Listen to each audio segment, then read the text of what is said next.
నమస్కారం. తెలుగు డైలీ న్యూస్కి స్వాగతం. ఈరోజు మన బులెటిన్లో breaking news. Tollywood top heroine Samantha గురించి. అక్కినేని కోడలిగా ఒకప్పుడు వెలిగిన సామ్ ఇప్పుడు మరోసారి వైవాహిక జీవితంలోకి అడుగుపెట్టారు. అవును, మీరు విన్నది నిజమే. ఇన్నాళ్లుగా వినిపిస్తున్న రూమర్లకు చెక్ పెడుతూ సమంత రెండో పెళ్లి చేసుకున్నారు. పూర్తి వివరాల్లోకి వెళ్తే టాలీవుడ్ స్టార్ హీరోయిన్ సమంత రూత్ ప్రభు మరోసారి పెళ్లిపీటలు ఎక్కారు. గతంలో 2017 అక్టోబర్ 6న టాలీవుడ్ యంగ్ హీరో అక్కినేని నాగచైతన్యను ప్రేమించి పెళ్లి చేసుకున్న సమంత కొన్నాళ్ల తర్వాత వ్యక్తిగత విభేదాల కారణంగా విడాకులు తీసుకున్న సంగతి మనందరికీ తెలిసిందే.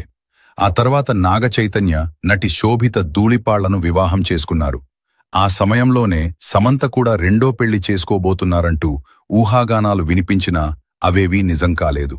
అయితే ప్రముఖ దర్శకుడు రాజ్ నిడిమోరుతో సమంత డేటింగ్ చేస్తున్నారంటూ గత కొంతకాలంగా సోషల్ మీడియాలో పుకార్లు షికారు చేశాయి. వీరిద్దరూ జంటగా విదేశాల్లో వెకేషన్కి వెళ్లిన ఫోటోలు, వీడియోలు కూడా నెట్టింట వైరల్ అయ్యాయి. కానీ రాజ్ నిడిమోరుతో తన రిలేషన్ గురించి సమంత ఎప్పుడూ ఓపెన్ అవ్వలేదు. పెళ్లి వార్తలపై కూడా ఈ జంట ఏ రోజూ స్పందించలేదు.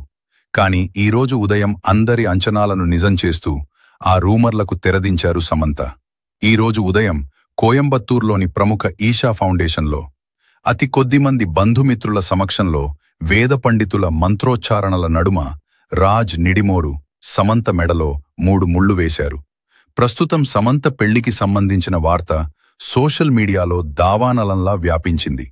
తమ అభిమాన నటి కొత్త జీవితాన్ని ప్రారంభించడం పట్ల సామ్ అభిమానులు ఆనందం వ్యక్తం చేస్తూ సోషల్ మీడియా వేదికగా నూతన దంపతులకు శుభాకాంక్షలు తెలియజేస్తున్నారు. ఇవి ఈనాటి విశేషాలు. మరిన్ని తాజా సినిమా మరియు రాజకీయ అప్డేట్స్ కోసం చూస్తూనే ఉండండి తెలుగు డైలీ న్యూస్.